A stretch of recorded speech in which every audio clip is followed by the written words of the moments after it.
Newsroom Live, sponsored by Chandragupta Academy, top floor, Rama Govind Palace, Rewa.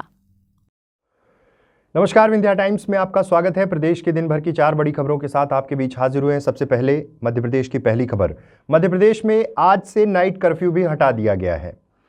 Mahashivratri, Holi और रंग पंचमी त्योहार से पहले ये बड़ी राहत है। मध्य प्रदेश शासन की ओर से मुख्यमंत्री शिवराज सिंह चौहान ने यह फैसला लिया है।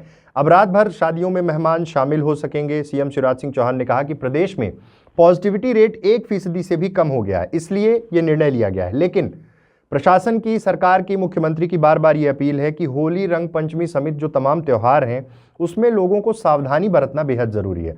आपको बता दें कि मार्च का महीना आ रहा है और पिछले फर्स्ट और सेकेंड वेव जो कोविड की थी, मार्च से ही परिस्थितियां बिगड़नी शुरू हुई थी और आलम यह हुआ कि अप्रैल आते आते लॉकडाउन फर्स्ट फेज़ में मार्च में ही, फिर उसके बाद सेकेंड फेज़ में अप्रैल से शुरू, और ये फिर लंबे समय तक चीज़ें चली।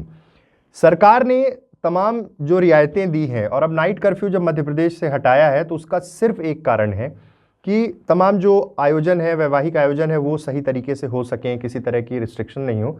लेकिन लापरवाही नहीं होनी चाहिए। अभी भी कोविड का खतरा टला नहीं है। वैक्सीनेशन पर सरकार लगातार जोर दे रही है, 100% लोग वैक्सीनेटेड हो जाएं।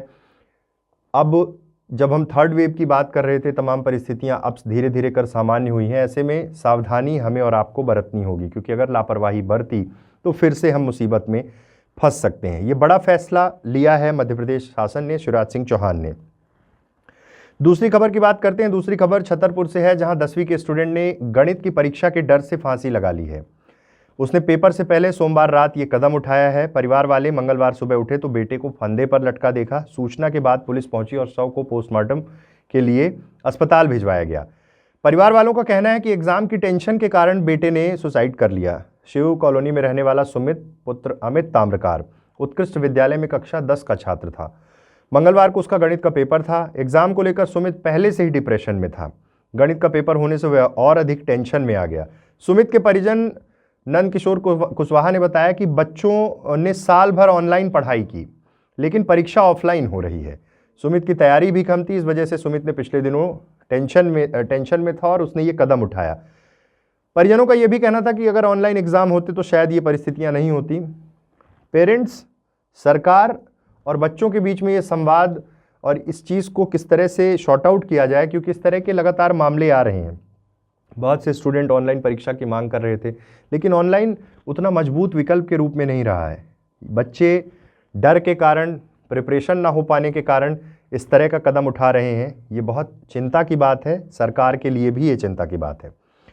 तीसरी खबर की बात करते हैं। मध्य प्रदेश में चलती ट्रेन में मासूम से रेप का मामला सामने आया है।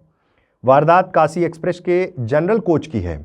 इटारसी और हरदा के बीच 25 साल के युवक ने 6 साल की मासूम से गलत हरकत की। शोर मचाने पर आरोपी दूसरी बोगी की बाथरूम में छिप गया। यात्रियों ने उसे निकालकर पीटा। कल्याणपुर पहुंचने पर इसकी शिकायत हुई। जीआरपी ने बच्ची से रेप के इस मामले में गुपचुप केस दर्ज कर आरोपी को जेल भेज दिया है। मध्य प्रदेश में चलती ट्रेन में दुष्कर्म का हफ्ते भर में ये दूसरा मामला है। इसके पहले भी एक मसला आ चुका है। संपर्क क्रांति एक्सप्रेस के पेंट्री कार्ड कोच में दिल्ली की युवती के साथ रेप की घटना हुई थी। 15 फरवरी को 6 साल की बच्ची अपनी मां और दादा के साथ यूपी के देवरिया से कल्याणपुर जा रही थी, मुंबई जा रही थी। उसके बर्थ के बाजू में आरोपी यात्री था और उसने ये हरकत की। रात के तकरीबन 4 से 5 के बीच जब इटारसी से खंडवा के लिए ट्रेन रवाना हुई, उस समय बच्ची और उसकी मां सो रही थी। रात के अंधेरे में आरोपी ने बच्ची के कपड़े उतारे।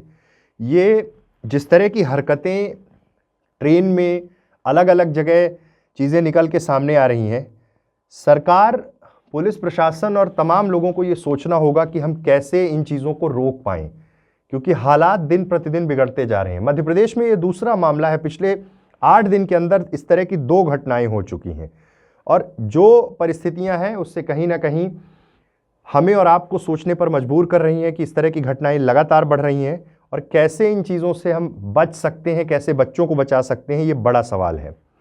आखिरी खबर की बात करते हैं। सरई में अपहरण व गैंग रेप के मामले में, सिंगरौली के सरई में अपहरण और गैंग रेप के मामले में सोमवार को जहां पीड़ित युवती का बयान देवसर में मजिस्ट्रेट के सामने दर्ज हुआ, वहीं एक आरोपी धर्मेंद्र गुप्ता को न्यायालय में पेश किया गया। उसके बाद उसे जेल भेज दिया गया। दूसरा आरोपी भाजपा मंडल अध्यक्ष कोमल गुप्ता अभी भी फरार है। हालांकि पुलिस उसकी तलाश जारी होने का दावा कर रही, लेकिन उसकी गिरफ्तारी नहीं होने के पीछे भाजपा के स्थानीय वरिष्ठ नेताओं का दबाव माना जा रहा है। बता दें कि शादी से 3 दिन पहले युवती का अपहरण कर बालाघाट ले जाया गया, जहां उसके साथ दुष्कर्म किया गया। सराई पुलिस ने उसे बालाघाट से बरामद किया। मामले में एक आरोपी को जेल भेज दिया गया है, लेकिन दूसरे आरोपी भाजपा मंडल अध्यक्ष की गिरफ्तारी अब तक नहीं हो पाई है।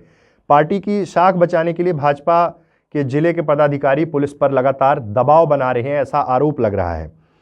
बड़ी बात है कि मंडल अध्यक्ष पर कई मामले दर्ज हैं और अब इस मामले में क्या आगे कार्रवाई होगी, पुलिस कब तक गिरफ्तार कर पाएगी, ये देखना बहुत महत्वपूर्ण होगा, क्योंकि बहुत ही हाई प्रोफाइल मसला होता जा रहा है। कारण इसलिए क्योंकि सिंगरौली के सरई में भाजपा के मंडल अध्यक्ष पर ही आरोप लगे हैं।